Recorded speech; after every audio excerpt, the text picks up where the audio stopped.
குறைந்த விலை நிறைந்த தரம் தங்கள் தேவைகள் அனைத்தும் ஒரே இடத்தில் ஜெயச்சந்திரன் டெக்ஸ்டைல்ஸ்.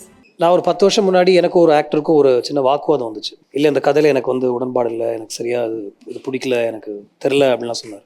நான் கேட்டேன், நீங்கள் என்ன எழுதியிருக்கீங்க, டயலாக் சரியில்லைன்னு சொல்கிற அளவுக்கு நீங்கள் தான் எழுதிருக்கீங்களா? இது உண்மையிலேயே 16 வயசில் இப்போ இவங்கெல்லாம் சொன்ன மாதிரி லைஃப் ஸ்டார்ட் ஆன படம். எனக்கு இல்லாட்டி நான் இங்கே உட்காந்து பேசிகிட்டு இருக்க மாட்டேன், 20 படம் நான் டைரக்ட் பண்ணியிருக்க மாட்டேன். சம்திங் அபவுட் தீஸ் இமேஜஸ், இந்த இமேஜரி ஃப்ரம் த வே அவருடைய ட்ரெஸ்ஸிங்லேருந்து ஃபஸ்ட்டு அந்த ட்ரெஸ்ஸிங் தான் நான் காப்பி அடிச்சேன். அந்த பேண்ட் வந்து கொஞ்சம் மேலே இருக்கும். இப்போ ரீசெண்டாக ஒரு இன்டர்வியூ நானும் அவரும் இப்போது நம்மள மாதிரி உட்காந்து பேசிகிட்டு இருக்கும்போது என்னுடைய ஃபஸ்ட்டு கேள்வி அதுதான். ஸோ இது ரொம்ப பர்சனலான ஒரு கேள்வி. நான் எப்போ உங்கள்கிட்ட வந்து அசிஸ்டண்டாக சேர முடியும் அப்படின்னு கேட்டேன். No, you are too busy for that அப்படின்ட்டு. அப்பா வந்து அடிக்கடி இந்த படம் பார்த்துட்டே இருப்பார். அவருக்கு எப்போல்லாம் ஒர்க்லேருந்து வந்துட்டு ஃப்ரீயாக இருக்காரோ அப்போது சும்மா அந்த படத்தை போட்டு பார்த்தே இருப்பார். ஒரு வாட்டி என்னையும் இந்த படம் நீ பார்க்கணும், இதுவும் சென்ட் ஆஃப் அ உமன். என்னுடைய சினிமா டெக்னிக்கலாக நான் கற்றுக்கிட்ட நிறைய விஷயங்கள் இந்த படம் பார்த்துட்டு தான். இந்த படத்தை கிட்டத்தட்ட ஒரு 15 டைம்ஸ் நான் வந்து ரோஹினி தியேட்டரில் போய் பார்த்துருப்பேன். ஏன்னா வீடு பக்கத்தில் இருந்துச்சு. போய் ஒரு புக் எடுத்துகிட்டு நான் பாட்டு உட்காந்து ஃபஸ்ட் வாட்டி படம் பார்த்துட்டேன். அதுக்கப்புறம் 2வது வாட்டியிலேருந்து எல்லாமே வந்து லேர்னிங்காக தான் அந்த படத்தை நான் பார்த்தேன்.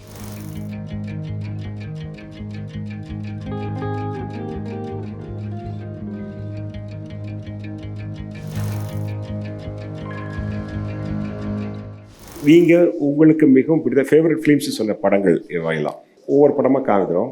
என்ன ரீசன் உங்களுக்கு வந்து ஒரு ஃபேவரட்டான படம் இருந்தது, அதில் என்ன மாதிரி எசன்ஸ் இருந்தது, இல்லை எது உங்களுக்கு ரசிக்க தோணுச்சுன்னு இருக்குது? முதல் படம் போலாம். ஐ திங்க் இந்த களம், இந்த ரைட்டிங் கம்ப்ளீட்டாக வந்து நம்மளை டிரான்ஸ்போர்ட் பண்ணிச்சு. ஆக்சுவலாக இதில் வந்து ஒரு காட்ஃபாதரோட எலிமெண்ட் அவ்வளோ பியூட்டிஃபுல்லாக அடாப்ட் பண்ணியிருப்பார். காட்ஃபாதரில் அந்த மைக்கேல் கார்லியனோட கேரக்டர் வந்து இந்த குடும்பமே வேண்டாம், நான் இதுக்குள்ளே இல்லைன்னு தான் அந்த அவனுடைய கேர்ள் ஃப்ரெண்டை சொல்லிகிட்டே இருப்பார். அந்த கல்யாணத்திலையும் வந்து விலகியே தான் இருப்பார். ஆனால் ஒரு சூழ்நிலை அவர் உள்ளே இழுக்கும். அவங்க அப்பாவை அட்டாக் பண்ண உடனே இவர் உள்ளே இறங்கி வந்து ஒன்று பண்ணுவார். ஸோ அதை பியூட்டிஃபுல்லாக வந்து ஒரு மாதிரி அடாப்ட் பண்ணி அதோடைய ரைட்டிங், அந்த களம், இட் வாஸ் லைக் ஒரு வேற ஒரு வேர்ல்டுக்கு நம்மளை வந்து ஆக்சுவலாக இங்கே இருக்கிற ஒரு வேர்ல்டுக்கு நம்ம ட்ரான்ஸ்போர்ட் பண்ணிட்டாரு. ஆனால் தமிழ் சினிமாவில் அது ஒரு பியூட்டிஃபுல்லான ஒரு வேர்ல்டாக இருந்துச்சு. நான் ஒரு 10 வருஷம் முன்னாடி எனக்கு ஒரு ஆக்டருக்கும் ஒரு சின்ன வாக்குவாதம் வந்துச்சு. இல்லை இந்த கதையில் எனக்கு வந்து உடன்பாடு இல்லை, எனக்கு சரியாக இது பிடிக்கல, எனக்கு தெரில அப்படின்லாம் சொன்னார். இல்லை என்ன பிரச்சனை இல்லை, எனக்கு இந்த மாதிரி டயலாக்லாம் யாராவது பேசுவாங்களா அப்படின்னு கேட்டார். நான் கேட்டேன், நீங்கள் என்ன எழுதியிருக்கீங்க, நீங்கள் ஏதாவது உங்களுடைய கெரியரில் இது வரைக்கும் ஏதாவது எழுதியிருக்கீங்களா, டயலாக் சரியில்லைன்னு சொல்கிற அளவுக்கு நீங்கள் ஏதாவது எழுதியிருக்கீங்களா? நீங்கள் தேவர் மகன் எழுதிருந்தீங்கன்னா நான் சொல்கிறேன், நீங்கள் சொல்கிறது கரெக்டு தான் அப்படின்னு நான் சொன்னேன். ஸோ அந்தளவுக்கு எனக்கு இந்த படத்தோட ரைட்டிங் எனக்கு பிடிக்கும். Okay, next silence of the lamb. நான் ஒரு லாஸ்ட் வீக் கூட இதோடைய 3 பார்ட்டும் மறுபடியும் எடுத்து பார்த்தேன். Silence of the lambs, red dragon and Hannibal. இது வந்து புக் அடாப்ட் பண்ண ஒரு படம். அண்ட் ஃபர்ஸ்ட் பார்ட் வந்து silence of the lambs. Anthony Hopkins நடிச்சிருப்பார் அந்த ஹானிபல் லெக்டர் கேரக்டரில். ஆக்சுவலாக இது ஒரு சீரியல் கில்லர், ஒரு police investigation, FBI investigation. And FBIக்கே வந்து ஒரு க்ளூ தேவைப்படும் போது பிரிசனில் இருக்கிற ஒரு கிரிமினலை போய் மீட் பண்ணி அவர் சொல்கிற க்ளூஸ் வச்சு அவங்க அந்த இவங்களை கண்டுபிடிக்கிற மாதிரி ஒரு கதை. அது ரொம்ப இன்ட்ரெஸ்டிங்காக இருந்துச்சு. அண்ட் அவருக்கு ஆஸ்கர் கிடச்சிது இந்த படத்துக்கு ஆக்சுவலாக. ஆனால் நீங்கள் படம் பார்த்தீங்கன்னா அது வந்து ஒரு சீரியல் கில்லர் ஃபிலிம் தான். அது வந்து ஒரு ரெஸ்ட்ரிக்டட் ஆடியன்ஸ் தான் பார்க்க முடியும். ஏன்னா அதில் அடல்ட் விஷயங்கள்லாம் இருக்குது. ஆனாலும் அந்த படத்தை வந்து அவ்வளோ எல்லாருமே ரசித்தாங்க. நான் எப்போல்லாம் எனக்கு வந்து ஒரு போலீஸ் ப்ரொசீஜரல் இல்லை வந்து ஒரு சீரியல் கில்லர் ஃபிலிம் ஒரு இன்ஸ்பிரேஷன் வேணும் அப்படின்னு நினைக்கும் போது இந்த படம் எடுத்து பார்ப்பேன்.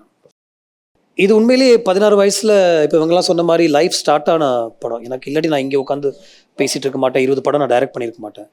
சம்திங் அபவுட் தீஸ் இமேஜஸ், இந்த இமேஜரி ஃப்ரம் த வே அவருடைய ட்ரெஸ்ஸிங்லேருந்து ஃபஸ்ட்டு அந்த ட்ரெஸ்ஸிங் தான் நான் காப்பி அடித்தேன். அந்த பேண்ட் வந்து கொஞ்சம் மேலே இருக்கும், டக்கின் பண்ணி ஷார்ட் ஸ்லீவ்ஸ் இல்லை ஸ்லீவை மடிச்சு விட்டு அந்த ஆட்டிடியூடு. ஒரு ஃபைட் சீன் இருக்கும், அந்த போலீஸை வந்து ஆமாம் போலீஸ் அடிப்பார். அது நான் வாரணம் ஆயிரம் இப்போ ரீசெண்டாக பண்ண படத்தில் கூட எனக்கு அந்த ஸ்டைலில் எனக்கு ஒரு ஃபைட் வேணும். ரொம்ப ஃபாஸ்ட்டாக பண்ணியிருப்பார். டப் டப் டப் டப்னு ஒரு ஃபைட் முடியும், உண்மையில் அந்த டைமிங்கில் முடியும். எனக்கு இந்த மாதிரி ஒன்று வேணும் அப்படின்னு சொல்லியிருப்பாரு. அது சூப்பர் சுப்பராயன் மாஸ்டர் தான் கம்போஸ் பண்ணியிருப்பாரு. தினேஷோட ஒர்க் பண்ணும்போது நான் சொன்னேன் எனக்கு அதே மாதிரி ஒன்று வேணும் அப்படின்னு ஒன்று கேட்டேன். ஸோ அந்தளவுக்கு என்னை இன்னும் பாதிக்கிற ஒரு படம்.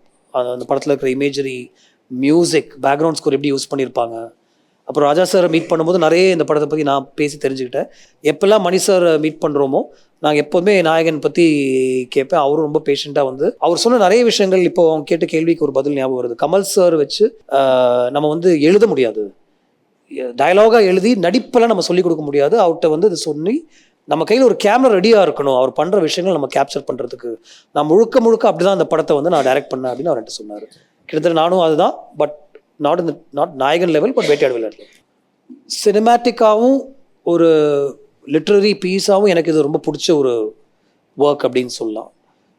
புக்கில் இன்னும் நிறைய எக்ஸ்பான்சிவான விஷயங்கள் இருக்கும். படத்தை இன்னும் கொஞ்சம் அந்த ஒரு எக்ஸ்பான்சிவான ஒரு புக்கில் இருந்து ஒரு ஸ்க்ரீன் ப்ளே பண்ணுறது ரொம்ப கஷ்டம்.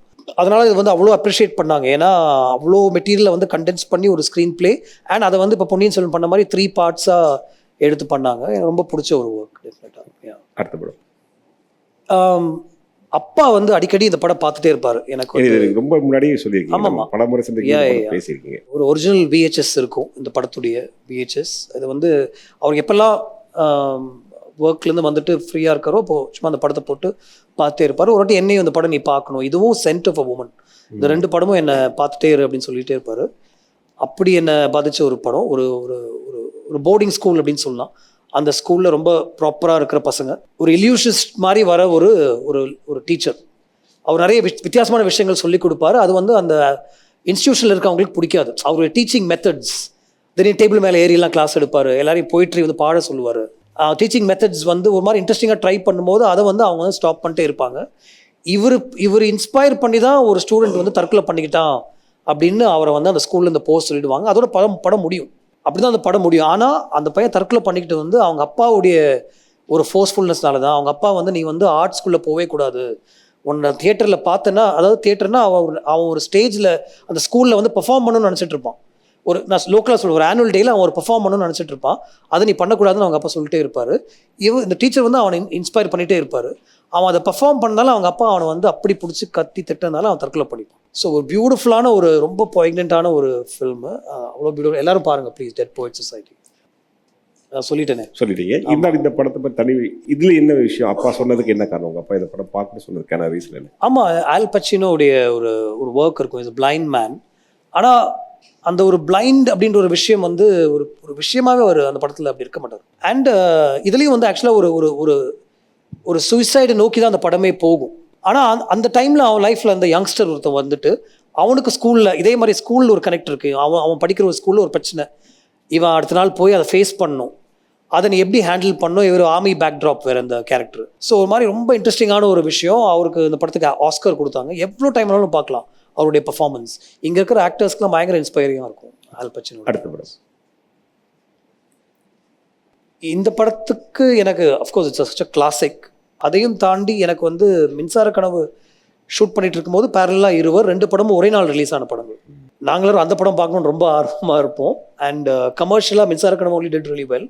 2 didn't work so much, but it's such a classic. Every frame வந்து அவ்வளோ வந்து இன்ஸ்பைரிங்காகவும் அவ்வளோ வந்து நம்ம கற்றுக்கிற மாதிரி ஃப்ரேம்ஸாக இருக்கும். Tamil obviously we know who it's based on. ஆனால் ஒரு பாயிண்ட்டுக்கு மேலே நம்ம அவங்கள மறந்து அந்த படத்துக்குள்ளே போவோம் அப்படின்னு தான் எனக்கு தோணுச்சு. I think it's masterpiece cinema அப்படின்னு தோணுது எனக்கு. இப்போ அவர் சொன்ன மாதிரி நான் போய் தியேட்டரில் உட்காந்து அவர் கூட ஒர்க் பண்ணணும்னு ரொம்ப ட்ரை பண்ணேன். டெய்லி போய் அவர் ஆஃபீஸில் நின்றுட்டு அவரை மீட் பண்ணணும், அவர்கிட்ட போய் அசிஸ்டண்ட்டாக சேரணும் அப்படின்னு நான் கிட்டத்தட்ட ஒரு 2 years ட்ரை பண்ணேன். அந்த ஸ்பேஸில் இந்த படம் ரிலீஸ் ஆகும்போது தியேட்டரில் போய் இந்த படத்தை பார்த்துட்டு சரி அவர்கிட்ட ஒர்க் பண்ண முடியலனாலும் இது என்னுடைய லேர்னிங்காக இருக்கட்டும் அப்படின்னு சொல்லி ஒரு புக் எடுத்துகிட்டு போய் அந்த படத்தில் இருக்கிற ஷார்ட்ஸ் எல்லாமே வந்து நான் எழுதி அதுக்கப்புறம் அதில் மாஸ்டர் ஷாட் எவ்வளோ, அதை கட் பண்ணி எங்கெல்லாம் யூஸ் பண்ணியிருக்காங்க, இல்லை ஒரு சீனில் எவ்வளோ ஷார்ட்ஸ் எடுத்திருக்காரு, சிங்கிள் ஷாட்டை எப்படி ட்ரை பண்ணியிருக்காரு, சாங் எப்படி ஹேண்டில் பண்ணியிருக்காரு, நிறைய என்னுடைய சினிமா டெக்னிக்கலாக நான் கற்றுக்கிட்ட நிறைய விஷயங்கள் இந்த படம் பார்த்துட்டு தான். இந்த படத்தை கிட்டத்தட்ட ஒரு 15 times நான் வந்து ரோஹினி தியேட்டரில் போய் பார்த்துருப்பேன். ஏன்னா வீடு பக்கத்தில் இருந்துச்சு. போய் ஒரு புக் எடுத்துகிட்டு நான் பாட்டு உட்காந்து ஃபர்ஸ்ட் வாட்டி படம் பார்த்துட்டேன். அதுக்கப்புறம் 2வது வாட்டியிலேருந்து எல்லாமே வந்து லேர்னிங்காக தான் அந்த படத்தை நான் பார்த்தேன். ஜஸ்ட் இட் வாஸ் எனக்கு இது ஒரு ஒரு பைபிள் மாதிரி வச்சுக்கோங்க. பைபிள் மாதிரி. அந்த ரைட்டிங் ஷார்ட் ஸ்பீச்சில் வச்சிருக்கீங்களா அந்த நோட்டு உங்கள்கிட்ட? இருக்குன்னு நினைக்கிறேன். இருக்குது. காக்காக்குடைய ஒரிஜினல் ரைட்டிங்கும் எல்லாமே இருக்குது. இது காலேஜில் ஆக்சுவலி இந்த படம் வருதுன்னு எனக்கு தெரியாது. காலேஜில் 2nd year படிச்சுட்டு இருந்தேன் நினைக்கிறேன். அண்ட் திடீர்னு இந்த ஆடியோ மட்டும் அப்படியே ஃபில்டராகி எல்லா இடத்துலையும் கேட்க ஆரம்பிச்சிது. ஸோ இனிஷியலாக நான் அந்த படம் பார்க்கல, ஏன்னா காலேஜில் இருக்கு அன்றைக்கி. ஐ திங்க் அந்த ஒரு எக்ஸாம் பீரியட் நினைக்கிறேன். ஸோ கொஞ்சம் அந்த 2nd year வரைக்கும் கொஞ்சம் நல்லா படிச்சுட்டு இருந்தேன் காலேஜ் வச்சுக்கோங்களேன். ஆனால் அந்த ஆடியோ அப்படியே அந்த காற்றுல A.R. ரஹ்மான் சின்ன ஆசை அப்படின்னு வரும்போது இந்த படம் பார்க்கணும் அப்படின்னு போய் ரொம்ப சர்ப்ரைஸாக தான் அந்த படம் நான் பார்த்தேன். ஆக்சுவலாக அவருடைய படங்களில் இது கொஞ்சம் சின்ன படம். அப்படி பார்த்தீங்கன்னா ஒரு ஊர், அதுலேருந்து காஷ்மீர், அந்த காஷ்மீர் ஊட்டியில் ஷூட் பண்ணியிருப்பாரு. அந்த மாதிரி ஒரு விஷயமா இருந்துச்சு. ஸ்லோவாக அது எக்ஸ்பேண்ட் ஆகும். அதுக்குள்ளே ஒரு பியூட்டிஃபுல்லான ஒரு ஹஸ்பண்ட் ஒய்ஃப்குள்ளே ஒரு லவ் ஸ்டோரி அண்ட் அந்த மனுராகமுடைய அந்த ஃபீல் அவங்க 2 பேருக்குள்ளே இருந்துச்சு அப்படின்ற மாதிரி விஷயம் ரொம்ப ரொம்ப ரசித்த ஒரு படம் ஆக்சுவலாக. இதை வந்து ஆனந்த் தியேட்டரில் அவ்வளோ ரசித்து பார்த்த பசங்களோட என்ஜாய் பண்ணி கிட்டத்தட்ட ஒரு 7 to 8 டைம்ஸ் வீட்டிலலாம் சொல்லாமல் ரிப்பீட்டடாக பார்த்த ஒரு படம். ராஜா சாரோட மியூசிக் அண்ட் அந்த கேரக்டர் பேர் கௌதம். ஒரு commercial format with one separate comedy track அதில் ஒன்று கலக்கியிருப்பார் அப்படின்னு தோணுச்சு. அண்ட் அந்த ஒரு எலக்ட்ரிக் ட்ரெயினில் வந்து அந்த ஸ்டெப் சிஸ்டராக உட்காந்துருக்கிற அந்த கேரக்டர் போய் பிரபு சார் வந்து காப்பாற்றுற அந்த சீன் வந்து ரொம்ப பிடிக்கும் எனக்கு ஆக்சுவலாக. இதெல்லாம் நீங்கள் உங்களுடைய விருப்பத்துக்குரிய படங்கள் சொல்லியிருந்தீங்க. இதை தாண்டி வேறு எதுவும் படங்கள் இருக்குதா? நிறைய படம் இருக்குது. நான் இன்னும் ரொம்ப பியாசான்னு ஒரு படம், குருதத், ராஜ் கபூருடைய ஸ்ரீ 420, ஆவாரா, அதுக்கப்புறம் அனுபமான தர்மேந்திரா நடிச்சிருப்பார் ஒரு படம், ஷோலே. நம்ம இங்கே வந்துட்டோம்னா தமிழில் பாலச்சந்தர் சாருடைய ஏர்லி ஃபிலிம்ஸ், அவள் ஒரு தொடர்கதை, ஸ்ரீபிரியா நடித்த அந்த படம், அவள் அப்படித்தான், முள்ளும் மலரும், 16 வயது நிலை. எனக்கு பாரதியார் சார், நான் ஆக்சுவலாக 2 பேரோட ஒர்க் பண்ண ட்ரை பண்ணேன். மணி சாரோட ஒரு பக்கம் கான்ஸ்டண்ட்டாக இருப்பேன், ஆஃப்டர்நூன் இங்கே இந்த பக்கம் பாரதியார் சார் ஆஃபீஸ்க்கு வந்துடுவேன். ஸோ அங்கேயும் இங்கேயும் ஷிஃப்ட் பண்ணி இவங்க 2 பேருடைய, ஏன்னா கிழக்கு சீமையிலை, புதுநெல்லு புதுநாத்து எல்லாமே ரொம்ப பாதித்த படங்கள், காலேஜில் படிக்கும்போது வந்த படங்கள். ஸோ ஒன்று இப்படி போகணும், இல்லை அந்த மாதிரி ஒரு சினிமாக்குள்ளே வரணும் அப்படின்னு. ப்ளஸ் ஒரு 16 வயது நிலை பண்ணதுக்கப்புறம் ஒரு சிகப்பு ரோஜாக்கள் எப்படி அவர் எடுத்து பண்ணாருன்ற ஒரு ஸ்டடியில் நான் நிறைய வாட்டி, இப்போ கூட அவர் கூட அந்த படம் நடிக்கும்போது நான் அதை பற்றி தான் நான் பேசினேன். நான் நடுநிசி நாய்கள் பண்ணும்போதும் அவர் ஒரு இன்டர்வியூ பண்ணேன். அப்போ நான் இதுதான் அவர்கிட்ட கேட்டேன், அந்த டிரான்ஸ்ஃபர்மேஷன் எப்படி உங்களுக்கு, அது வந்து ஏர்பனாக ஒரு ஃபில்ம் மேக்கராக நீங்கள் வந்து வரணும்னு நினச்சி பண்ணீங்களா, இல்லை வந்து ஜஸ்ட் உங்களுக்கு அந்த ஐடியா இருந்துச்சா அப்படின்னா நிறைய அவரை நோண்டி நான் கேட்டிருக்கேன். ஆனால் உங்களுக்கு மணிரத்னம் கூட ஒர்க் பண்ணுறதுக்கு நீங்கள் அவ்வளோ விருப்பப்பட்டீங்க, ஏன் அது சரியாக உங்களுக்கு அது கரெக்டாக நடக்கலை? ராஜுமேன்கிட்ட தான் போய் சேர வேண்டிய. இல்லை, அது நிறைய விஷயங்கள் அப்படி நடக்காதுல்ல. நான் கிட்டத்தட்ட 2 years அவர் என்னால் மீட் பண்ணவே முடியல. ஆனால் அவர் வந்துட்டு போகிறது, அவர் காரில் ஏறுறது, அது ஆஃபீஸ் போகிறது, வெளியே வரதெல்லாம் நான் பார்த்துட்டே இருப்பேன். அங்கே ஓரமாக நிற்க வச்சுருப்பாங்க. அண்ட் அழகன் பெருமாள் அப்பப்போ உள்ளே கூப்பிட்டு வந்து பேசுவார், இல்லை பிஸியாக இருக்கும், போயிட்டுருக்கு. இப்போ நான் சொன்னேன்ல 8 பேர் இருக்காங்க, அந்த மாதிரி ஒரு விஷயமாவே இருந்துச்சு. தவிர அங்கே என்னால் இப்போ ரீசெண்டாக ஒரு இன்டர்வியூ நானும் அவரும் இப்போது நம்மள மாதிரி உட்காந்து பேசிகிட்டு இருக்கும்போது என்னுடைய ஃபஸ்ட்டு கேள்வி அதுதான். ஸோ இது ரொம்ப பர்சனலான ஒரு கேள்வி, நான் எப்போ உங்கள்கிட்ட வந்து அசிஸ்டண்டாக சேர முடியும் அப்படின்னு கேட்டேன். No, you are too busy for that அப்படின்ட்டு. பாரதி ராஜா கூட ஏன் நடக்கலாது? இதே தான், அங்கேயும் அங்கே இருக்கிற அசோசியேட்ஸும் அசிஸ்டன்ட்ஸையும் மீட் பண்ண வாய்ப்பு தான் கிடச்சது. தவிர அவரை மீட் பண்ண வாய்ப்பே கிடைக்கல எனக்கு. ஒரு வாட்டி மீட் பண்ண, அவர் வெளில வந்துட்டு இருக்கும்போது அந்த பாசன் காம்ப்ளெக்ஸில் அவருடைய ஆஃபீஸ் இருக்கும், டக்குன்னு மீட் பண்ணால் நான் பேசுகிறேன் அப்படின்னு சொல்லிட்டாரு. பட் அதுலேருந்து ஒரு 3 monthsல எனக்கு ராஜீவ் சார் மீட் பண்ணி ஒரே ஒரு நாள் தான் மீட் பண்ண, அடுத்த நாளே வந்து இந்த படத்தில் வந்து ஒர்க் பண்ணு அப்படின்னு சொல்லிட்டாரு. மின்சார கனவு பெரிய படம், ஒரு 1 year அந்த படத்தில் ஒர்க் பண்ணேன். ஐ திங்க் உங்கள் பின்னாடி ஒரு 3 rows தாண்டி ஒருத்தவங்க உட்காந்துருக்காங்க நினைக்கிறேன். அவங்கள்ட்ட நீங்கள் படத்தை கொடுத்தீங்கன்னா அவங்க படம் பார்த்துட்டு அதுக்கப்புறம் என்னையும் பார்க்க சொல்லுவாங்க. We see the film and if we like it, if we feel it's really good, we'll definitely put it out. Okay. இது கீழே கமெண்ட்ல என்ன தெரியுமா வரும், இவர் படமே ரிலீஸ் ஆகல, இவர் வந்து நம்ம படத்தை எப்படி ரிலீஸ் ஆகுதுன்னு கேட்குறாங்க. ரெடியாக இருந்தது. காலேஜ் படிக்கும்போது ஃபைனல் இயரில் என்னுடைய 4 ஃப்ரெண்ட்ஸ் இறந்து போயிட்டாங்க. கோவாக்கு ஒரு காலேஜ் டூருக்கு போயிருந்தோம். நான் ஒரு 10 secondsக்கு முன்னாடி அந்த இடத்துக்கு போயிருந்தேன்னா அந்த தண்ணியில் நானும் போயிருப்பேன். அந்த ஒரு 10 secondsக்கு என்ன ஒரு சின்ன விஷயம் வந்து ஸ்டாப் பண்ணிட்டு. ஃபேன் பாய் நான் தான், அவர் இல்லை. அது லோகேஷே உங்களை தான் சொல்லுவார். அவர் பெரிய படம் பண்ணியிருக்கலாம், இன்னும் அடுத்தடுத்து கமல் சார் கூட அவருக்கு இன்னும் ஆக்சஸ் ஈஸியாக இருக்கலாம், எனக்கு இல்லை. பட் ஒரிஜினல் ஃபேன் பாய் நான் தான். அந்த அடுத்தடுத்து பார்த்தலான்றீங்க. ஆமாம்.